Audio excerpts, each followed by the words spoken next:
সরকার পরিবর্তনের সঙ্গে সঙ্গে রায়গঞ্জ পৌরসভার কাজকর্ম প্রায় বন্ধ হয়ে পড়েছে। পৌরসভার কর্মীরা কাজে যোগ না দেওয়ায় রায়গঞ্জ শহরের বিভিন্ন এলাকায় আবর্জনা স্তূপে ভরে গেছে, যার ফলে সাধারণ মানুষের চলাচল কষ্টকর হয়ে পড়েছে। দীর্ঘদিন রায়গঞ্জ পৌরসভায় নির্বাচন না হওয়ায় প্রশাসক দ্বারা পৌরসভা পরিচালিত হচ্ছে। সরকার বদলের সঙ্গে সঙ্গে পৌরসভার প্রশাসক পরিবর্তন হচ্ছে বলে অনুমান করা যাচ্ছে। বর্তমান প্রশাসক পৌরসভার কাজকর্ম প্রায় বন্ধ করে দিয়েছেন বলে অভিযোগ করেছেন স্থানীয় বাসিন্দারা।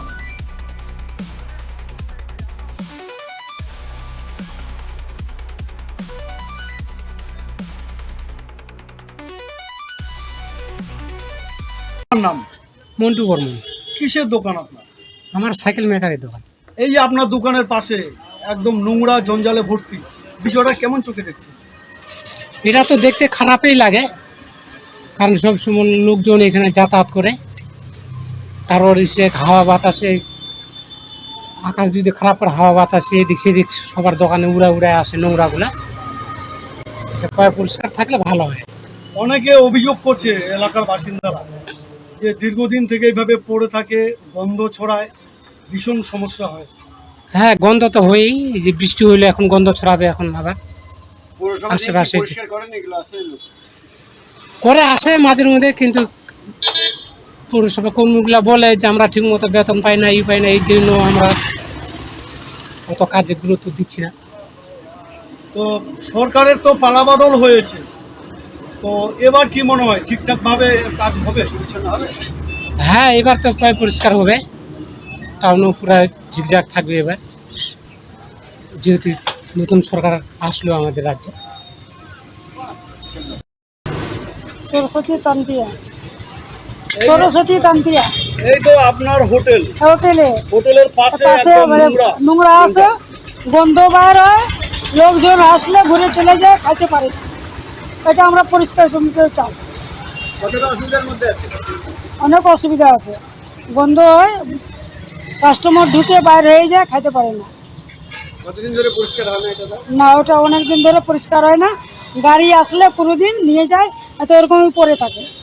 কিন্তু এবার তো সরকারের পালাবদল হয়েছে, তো এবার কি ভাবছেন যে এই জঙ্গলগুলো পরিষ্কার হয়ে যায়, কাস্টমার আমার দোকানে আসুক, কিন্তু কাস্টমার নোংরার জন্য আসতে পারে না। তাহলে বর্তমান পরিবর্তন কাজই করেনি নাকি? ওর তো মোটামুটি না করার মতো। আমার নাম সরস্বতী গুহ।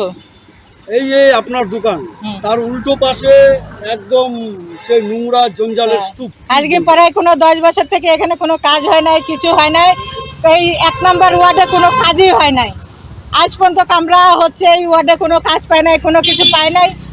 এখন পর্যন্ত আমরা কিছু পাই নাই, কেননা এই যে হাইড্রেনটা আছে, হাইড্রেনের পাশে যে একটা নোংরা আছে, আমাদের দোকান আছে, বাড়ি আছে, যত নোংরা এসে এখানে যে জমে, সেই নোংরাগুলোই পরিষ্কার হয় না। 3 মাসে 4 মাসে একদিন আসলো, আসি খালি গাড়িগুনি দাঁড়ালো, সেই গাড়িগুনি একটু দেখাই দিয়ে চলে গেল, তারপরে আর কোনো নোংরা এখান থেকে ছাপাই হয় না।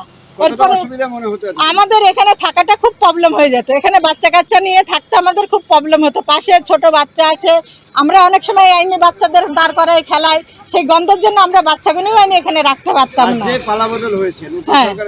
হ্যাঁ, সে এসেছে, ভালো এসেছে, সে ভালো যদি কাজ করে, সে আরো 5 বছর কেন আরো 10 বছর থাকুক, তাতেও আমাদের কোনো আপত্তি নাই।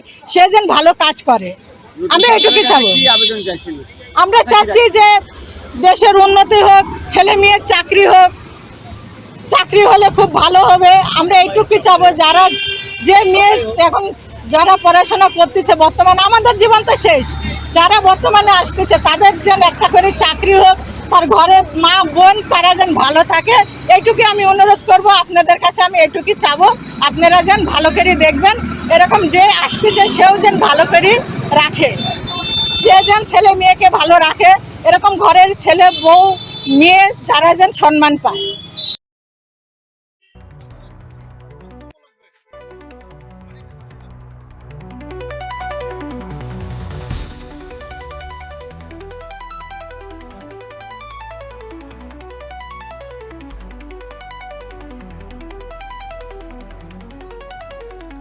নির্বাচনের ফল ঘোষণার পর থেকে রাজনৈতিক উত্তাপ বাড়ছিল চোপড়া ব্লকে। তৃণমূল কংগ্রেস পরিচালিত একাধিক গ্রাম পঞ্চায়েত অফিসে বিজেপির বিরুদ্ধে ঝান্ডা লাগিয়ে তালা ঝুলিয়ে দেওয়ার অভিযোগ উঠছিল। বুধবার সেই উত্তপ্ত পরিস্থিতির অবসান ঘটিয়ে সম্প্রীতির এক অনন্য নজির গড়লেন চোপড়া বিধানসভা কেন্দ্রের বিজেপির প্রার্থী শঙ্কর অধিকারী। এদিন তিনি মাঝিয়ালি এবং সোনারপুর গ্রাম পঞ্চায়েত কার্যালয়ে নিজে দাঁড়িয়ে থেকে কার্যালয় দুটি খুলে দেওয়ার ব্যবস্থা করেন। বিজেপি প্রার্থী শঙ্কর অধিকারী জানান, বিজেপি শান্তির রাজনীতিতে বিশ্বাসী। তিনি আরও বলেন, বিজেপি অশান্তি বরদাস্ত করে না। ভোট পরবর্তী হিংসা বা জবরদখলের চেনা সংস্কৃতির বিপরীতে গিয়ে চোপড়ার বিজেপির এই অবস্থানকে সাধুবাদ জানাচ্ছেন সাধারণ মানুষ থেকে রাজনৈতিক পর্যবেক্ষকেরা।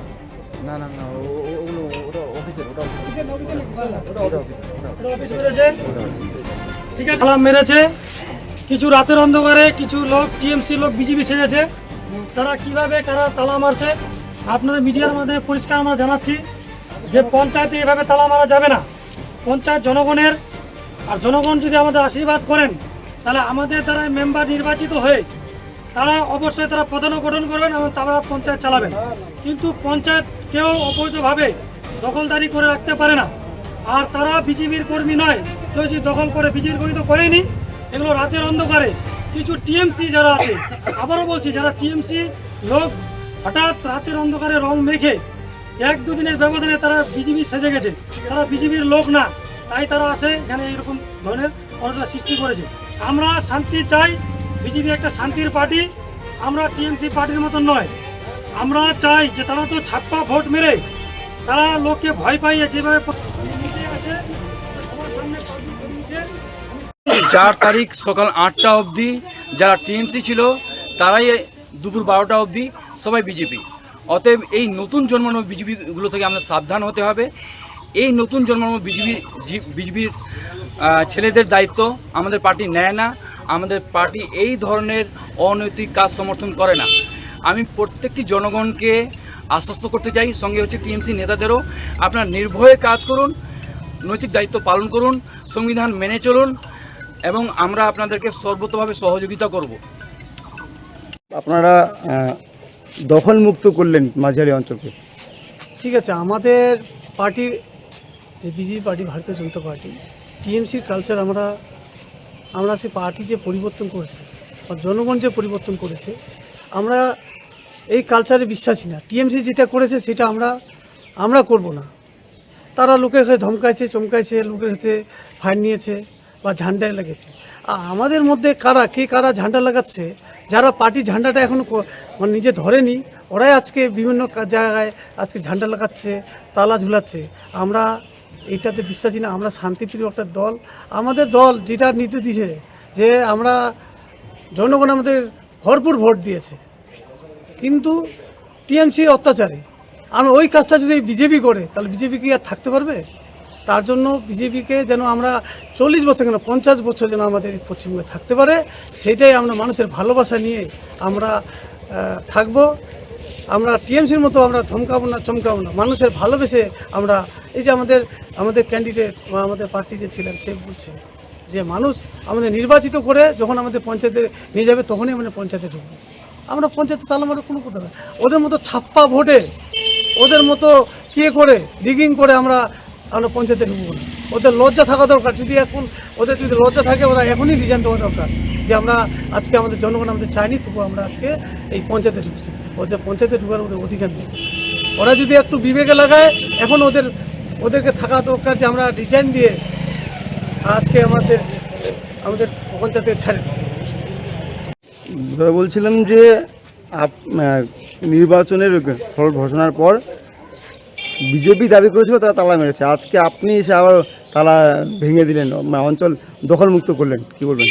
দেখুন, আমরা বিজেপি শান্তির পার্টি, আমরা অশান্তিকে বরদাস্ত করি না।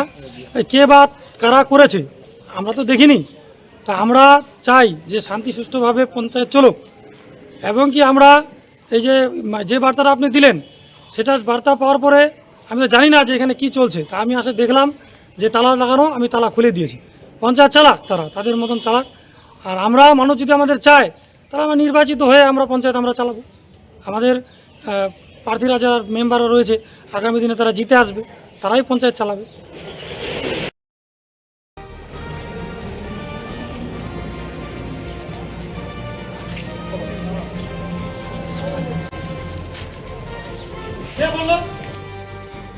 সরকার পরিবর্তনের সঙ্গে সঙ্গে আরও বিস্ফোরক হলেন পুরাতন মালদা পুরসভার প্রাক্তন পুরপ্রধান তথা তৃণমূল কংগ্রেস নেতা কার্তিক ঘোষ। মঙ্গলবার ইংরেজবাজার পুরসভার পুরপ্রধান কৃষ্ণেন্দু নারায়ণ চৌধুরী অভিযোগ করেছিলেন তৃণমূল কংগ্রেসের খারাপ ফলের জন্য তৃণমূল কংগ্রেসের second in command Abhishek Banerjee দায়ী।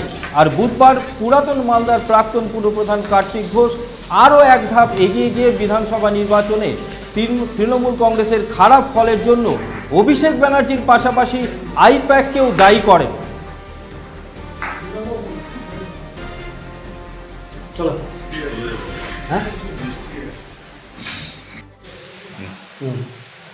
জনাদেশ পেয়েছে, ম্যান্ডেট হয়েছে আমাদের বিজেপি দলকে। মানুষের রায় আমরা মাথায় পেতে নিয়েছি। আমরা চাইব সমস্ত দলের কাছে আমরা অ্যাপিল করব যে ইন্টার এরিয়া শান্তি শৃঙ্খলা যেন বজায়টা থাকে এবং কাউরির পার্টি অফিস আমরা দখল করে নিব, কাউরির আমরা বিভিন্ন জনপ্রতিনিধি হোক বা কাউকে কটূক্তি করব, এটা কিন্তু আমার মনে হয় কেউ এটাকে সমর্থন করে না। সুবুদ্ধি সম্পন্ন মানুষ কেউ এটাকে সমর্থন করে না।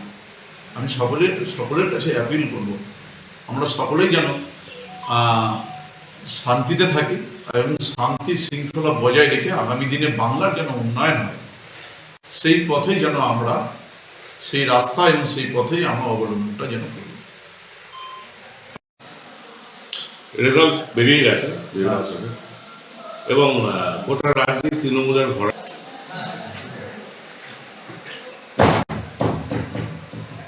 এখানটা অহংকারের পতন হয়েছে, দাম্ভিক অহংকারের পতন হয়েছে। উনি যেটা কথা বলছেন ওনার কথা রেস ধরেই বলছি, উনি সঠিক কথা বলেছেন। সারা বাংলার মানুষ, সাধারণ মানুষ অহংকারের পতন ঘটিয়েছে এই নির্বাচনের মধ্যে, এবং তার সমস্ত মূল দায়ী হচ্ছে অভিষেক বন্দ্যোপাধ্যায়। ওনার উদ্ধত হয়ে গেছিল। উনি দলের সম্বন্ধে কি জানেন? একটা বাচ্চা ছেলে, 34 বছরের ছেলে, বৃদ্ধ এমপিদেরকে, তাদেরকে সমস্ত আপনার বিধায়কদেরকে কোন চাকর বাকর ভাবতো, বাড়ির চাকর বাকর ভাবতো। তার ক্যামাক স্ট্রিটে গেলে তাদেরকে পাত্তা দেওয়া হতো না। আপনি যে কোনো জনপ্রতিনিধি বলুন, একটা সংস্থা আছে আইপ্যাক সংস্থা, সেই আইপ্যাক সংস্থা এবং অভিষেক বন্দ্যোপাধ্যায় যদি বিপর্যয় হয়ে আছে, আমাদের যে বাংলায় যে বিপর্যয় হয়েছে তার জন্য মূল দায়ী তারা। 74টা সিটিং এমএলএ ভোটের আগে বন্দী করে দিল, তাদেরকে বসিয়ে দাও আমরা। একটা দুটো এমএলএ না, 74টা। আপনার আমাদের চেয়ারম্যান, গোটা উত্তরবঙ্গে জুড়ে চেয়ারম্যান রিমুভ করেছে। কি দোষ করেছিল, কি অন্যায় করেছিল বলুন না? উনি সবসময় থ্রেট করতেন লিডারদেরকে যে দেখবেন সকালে উঠেই আপনার চাকরি চলে যাবে।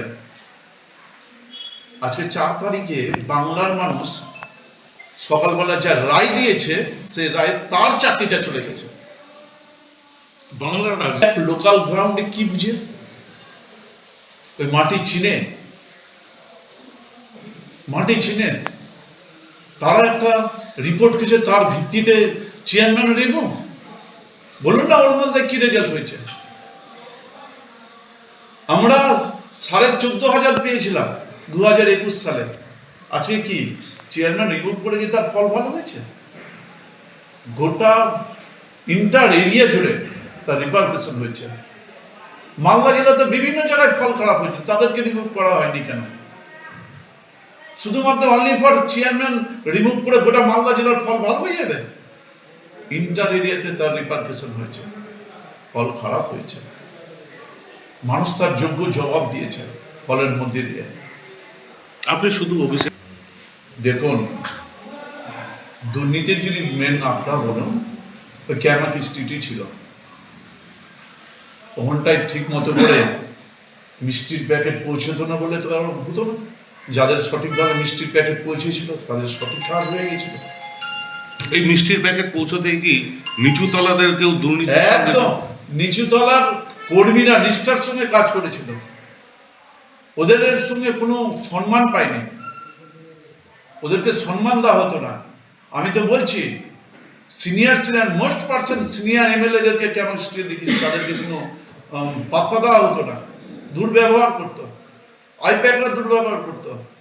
তাহলে অর্ডার ক্যান করতে হবে বলে এমপিদেরকে দেখেছি, তার ফল জবাব দিয়ে দিয়েছে মানুষ।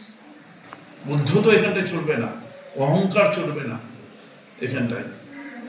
তৃণমূলের রাজনীতিতে সেটা মানুষ বলবে আগামী দিনে, সাধারণ মানুষ বলবে। যদি সাধারণ মানুষ রাখে হবে, সাধারণ মানুষ যদি না রাখে হবে না। মানুষই তো শেষ কথা বলে। জনাদেশ তো দিয়েছে, ম্যান্ডেট দিয়েছে তৃণমূলের বিরুদ্ধে, আমরা ম্যান্ডেট মেনে নিয়েছি। গতকাল মনোজ তিওয়ারি, আমাদেরকে তো আমি আগেই বলেছি ৭৪ জন সিটিং এমএলএ কে বসিয়ে দেওয়া হলো অনৈতিকভাবে, এবং যারা প্যাকেট পৌঁছাতে পেরেছে তাদের টিকিট হয়েছে। আমাদের কোথায়? আমাদের এখানটায় যারা টিকিট পেয়েছে, আমাদের ইন্টার লোকালের সার্ভের রিপোর্ট যা ছিল সেই সার্ভের বিরুদ্ধে টিকিট দেওয়া হয়েছে। কেন রেজাল্ট খারাপ হয়েছে? কেন? তারা তাদের সিদ্ধান্তের উপরে রেজাল্টটা খারাপ হয়েছে, পাবলিকের সিদ্ধান্ত না। পাবলিক যা চেয়েছিল সেটা চায়নি। তৃণমূল কর্মী যে গ্রাউন্ড লেভেলে যারা কাজ করে তাদের যে সিদ্ধান্ত ছিল সেই সিদ্ধান্তকে মান্যতা দেয়নি, উপর থেকে চাপিয়ে দেওয়া। যেটা বললাম যে আমি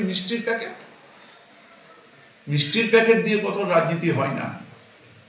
বিপুল জলান বিজেপির পক্ষে উত্তরবঙ্গের বেশিরভাগই চেয়ারম্যানকে রিমুভ করেছিল, বলেছিল ফল ভালো হবে। এবং ম্যান্ডেটটা দেখুন না, গোটা উত্তরবঙ্গে কি হয়েছে, ধরাশায়ী হয়ে গেছে তৃণমূল কংগ্রেস। আপনি ওলমালদায় দেখুন না কি হয়েছে, গতবারের থেকে বেশি লিড হয়েছে। একদম গতবারে ওদের ছিল হচ্ছে বিজেপির লিড ছিল ১৭,০০০, এবার লিড দিয়েছে ৫১,০০০। চেয়ারম্যানকে সরিয়ে দিয়ে কি লিডটা বেশি হয়েছে না কম হয়েছে? কি অপরাধ ছিল বেশি? আমরা মানুষের কাজ করেছিলাম বলে এটা অপরাধ? উন্নয়ন করেছিলাম বলে অপরাধ? রাজধর্ম পালন করেছিলাম বলে অপরাধ? অনৈতিক সঙ্গে আমরা করতে পারিনি, আমরা অ্যাডজাস্ট করতে পারিনি বলে আমাদের অপরাধ, আমাদেরকে সরিয়ে দেওয়া হয়েছে। সামনের বছর পৌরসভা নির্বাচন, যা পরিস্থিতি, সেই নির্বাচন পর্যন্ত আমরা ২০২৭ সালে আমাদের নির্বাচন হবে। ২০২৭ সালের নির্বাচনে নিশ্চয়ই মানুষ যদি আমাদের পক্ষে রায় দেয় আমরা নিশ্চয়ই থাকবো। মানুষই তো শেষ কথা বলে। আমি বলছি তত ভোট কি ইনট্যাক্ট থাকবে? সেটা সময় বলবে,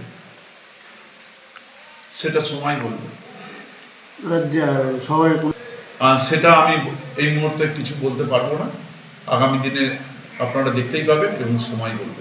না, আপনার যা দেখুন, দল ত্যাগের আমি এখানটায় প্রশ্ন আমি রাখছি না যে দল ত্যাগ করবো কি দল ত্যাগ করবো না। আমি বলছি যে আমাদের যে রেজাল্ট খারাপ হয়েছে, যে রেজাল্ট খারাপটা হলোটা কেন, কার জন্য হলো, কি জন্য হলো? যারা ভালো করতে চাইছিল, আইপ্যাক ভালো করতে চাইছিল বলে, আমাদের ক্যামাক স্ট্রিট ভালো করতে চাইছিল, তারা কি জানে, কি বুঝে? এই মাটি তো চিনে না, এই মাটি চিনে না। এটা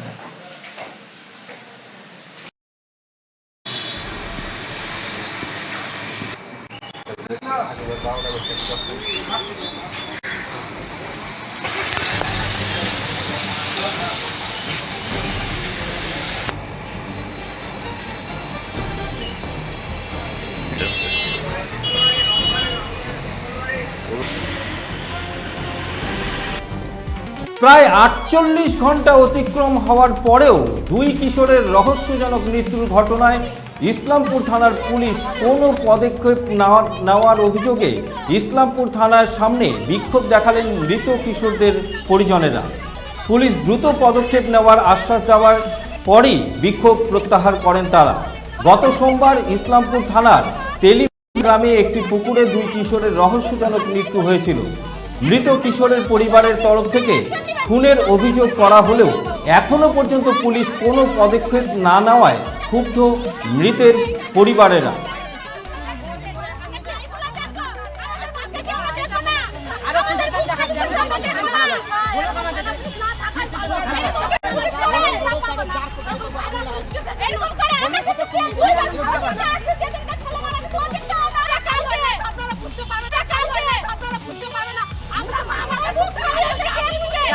না আমি বলতেছি পুলিশের কি বাচ্চা নাই?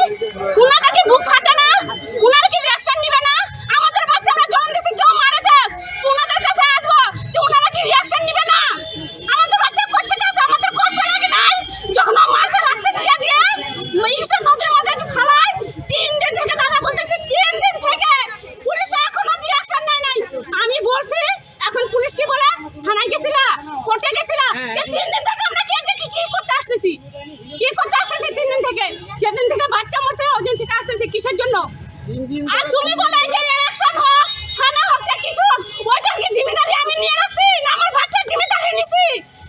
আমার বাচ্চার কাছে আমার বাচ্চার জিম্মেদারি নিব। পুলিশ কি করতেছে? পুলিশ ডাইরেক্ট আমার কথাটা কেমন করে বলছে? কেমন করে বললেন তুমি থানায় গেছিলা, তুমি কোর্টে গেছিলা, সাক্ষী নিয়ে আসছিলা? আমার বাচ্চার কাছে আমি সাক্ষী নিয়ে আসবো?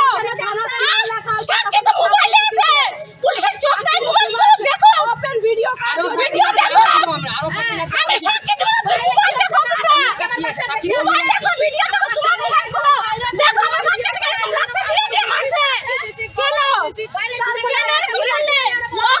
আমরা গরিব কি আমরা মানুষ নাই? আমরা গরিব আছি তো কি আমরা মানুষ আছি? ছাড়বো না এক টাকা ছাড়বো না। আমরা গরিব আছি কি আছে? আমরা মানুষ, আমাদের মধ্যে রক্ত নাই।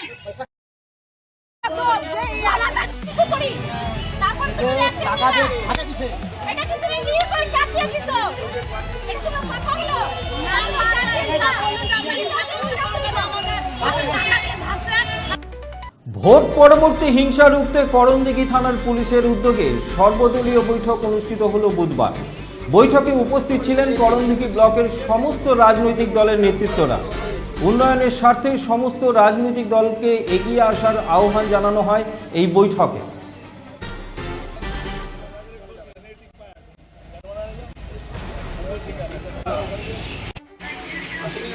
নেতৃত্ব যদি তার লেভেল ধরে রাখতে না পারে তাহলে কিন্তু কোনো ঘটনা কমবে বলে আমার মনে হয়। বেশি দেখা যাচ্ছে নেতৃত্বরা তার লেভেল ধরে রাখতে পারছে না, ফেল হয়ে যাচ্ছে, নিজেরা আউট অফ কন্ট্রোল হয়ে যাচ্ছে। যে কোনো কারণেই হোক, আবেগে হোক, রাগে হোক, এই জিনিসটা শুধরে নিতে হবে আমাদের নেতৃত্বে। আর গ্রামগঞ্জে আজকাল দুটো ব্যাপার আছে, একটা হচ্ছে মোবাইল, মানুষকে ভালো উপকরণ বলা যেতে পারে।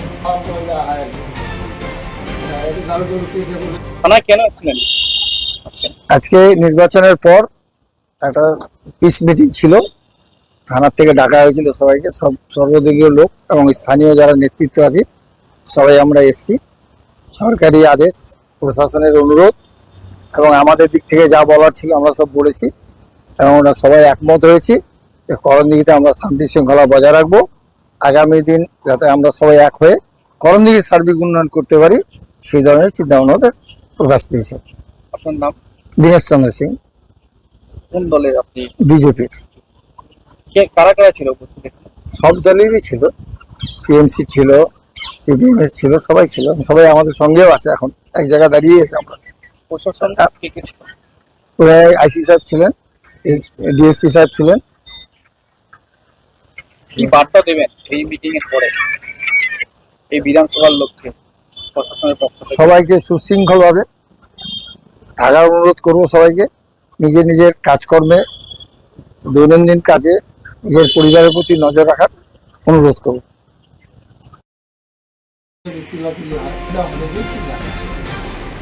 আর কিছু ব্যাপার আছে যেগুলো হচ্ছে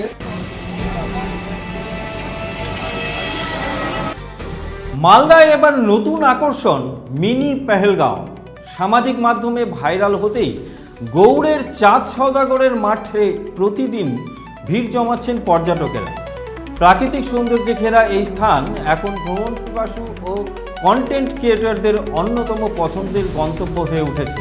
নেট দুনিয়ায় পরিচিতি পেয়েছে মিনি পেহেলগাঁও নামে।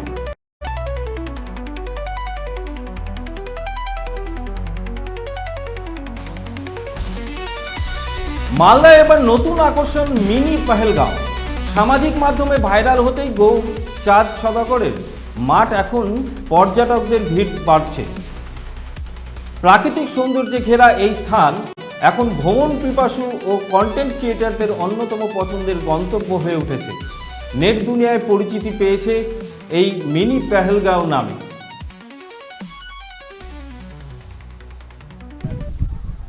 এই জায়গাটায় এসেছি, যেটা এখন মালদার সকলের মুখে মুখে, ফেসবুকে, ইনস্টাতে ভীষণ ট্রেন্ডে চলছে। আমি যদিও অনেক বছর আগেই এসেছি, তবুও সোশ্যাল মিডিয়ার দৌলতে আরও একবার ঘুরে যাওয়া। এটাকে এখন সকলেই বলছে আর কি মিনি পেহেলগাঁও, ঠিক আছে, কাশ্মীরের সাথে তুলনা করছে, বাট ঠিক আছে, এটা খুব সুন্দর না সত্যি।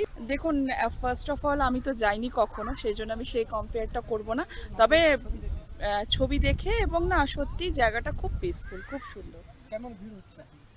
ভিড় তো মোটামুটি, আমি আজকে এসেছি, এসে দেখছি যে ভালোই, ফাঁকা তো নেই, লোকজন ভালোই আছে এখানে। আপনার নাম কোথা থেকে এসেছেন? দিয়া ঘোষ। কোথা থেকে এসেছেন? আমি মালদা থেকেই এসেছি। মালদারই বাসিন্দা? হ্যাঁ, আমি মকদমপুরে থাকি।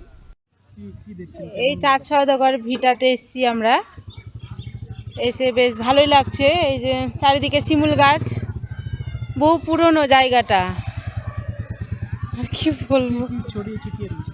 এই যে বড় বড় সব শিলা, বহু পুরনো পুরনো সব শিলাগুলো পড়ে আছে, পাথরের। এখন তো পেহেলগাঁও বলছে না কি বলছে, আমরা তো ভাইরাল দেখে এখানে আসলাম আর কি। সত্যি জায়গাটা খুবই সুন্দর, একদম দেখতে খুবই সুন্দর জায়গাটা, খোলামেলা আছে।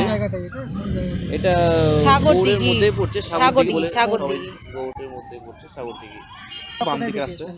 আমরা মালদা থেকে, হ্যাঁ টাউন থেকে, মালদা টাউন থেকে। না বর্তমানে না এটাই দেখতে আসলাম আমরা। আরো কি কি আছে এখানে? দেখার মতো অনেক কিছুই তো আছে। এই গৌড়ের দিকে গেলে আরো অনেক কিছু দেখা যাবে, বারোদুয়ারি আরো সব গৌড়ের জায়গাগুলো। হ্যাঁ। আপনার নাম? আমার নাম শ্রাবণী দাস।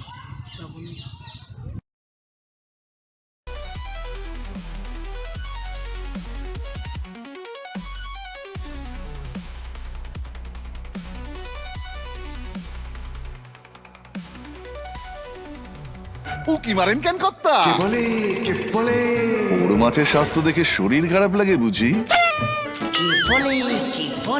আরে মাছেরা বলছে, এবার থেকে আপনার মাছেদেরও দিন কল্যাণীস প্রিমিয়াম ফ্লোটিং ফিশ ফিড। ঘরের লক্ষ্মী আজই ঘরে আনো কল্যাণীস প্রিমিয়াম ফ্লোটিং ফিশ ফিড, ভাসমান খাদ্য। চোখের সমস্যা বাড়ার আগেই আজই আসুন জীবন রেখা হসপিটাল, আপনার পরিবারের নতুন ভরসা। সোনার ছোঁয়ায় আপনাকে রাঙিয়ে দিতে চোখ ধাঁধানো শ্রীহরির গোল্ড প্লেটেড গয়নার বিপুল সম্ভার নিয়ে এলো রায়গঞ্জের সোনার ছোঁয়া।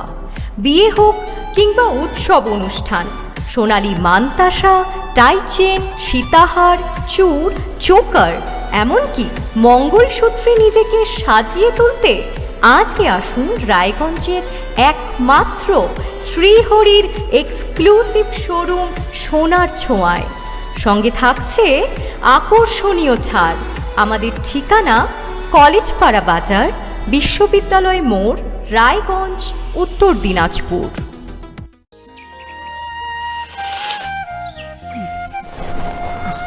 হ্যাঁ রে, তুই নিজেকে কি সুন্দর ফিট রাখিস, তোর বরকে রাখতে পারিস না? তোর দাদা জেনেছে nature pure rice bran oil দিয়ে রান্না করলে শরীর এমনি সুস্থ থাকে। হ্যাঁ সে তো ঠিকই, শরীর চর্চার পাশাপাশি ভালো তেল দিয়ে রান্না করাটাও জরুরি, আর সেই জন্যই আমার একমাত্র choice nature pure rice bran oil. শরীর সুস্থ রাখার জন্য আমার পছন্দের সেরা cooking oil nature pure rice bran oil, সম্পর্কে স্বাদ এনে দেয়।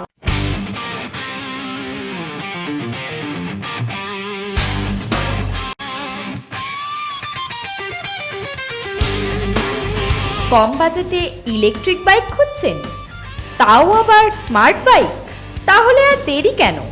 আকর্ষণীয় ছাড়ে আপনার নাগালের মধ্যে দুর্দান্ত অফারে হাই কোয়ালিটির স্মার্ট ই বাইক পেতে আজ চলে আসুন রায়গঞ্জের গ্লোবাল সিটিতে। বিভিন্ন নামী কোম্পানি ইলেকট্রিক মোটর বাইকের বিপুল সম্ভার রয়েছে আমাদের কাছে, সেই সঙ্গে সার্ভিসও পাবেন একেবারে হাতের কাছেই। তাছাড়া একই ছাদের নিচে সুদৃশ্য হোটেল, রেস্টুরেন্ট, এমনকি অনুষ্ঠান ভবনও থাকছে। তাই আজই আসুন গ্লোবাল সিটিতে। আমাদের ঠিকানা 12 নম্বর জাতীয় সড়কের ফ্লাইওভারের পাশে, রূপাহার, রায়গঞ্জ, উত্তর দিনাজপুর।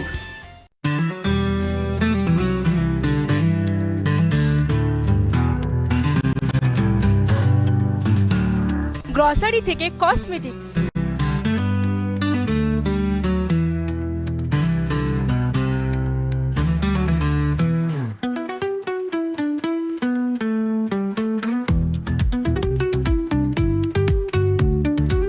আপনার যে কোনো প্রয়োজনীয় জিনিস পেয়ে যাবেন একই ছাদের তলায়।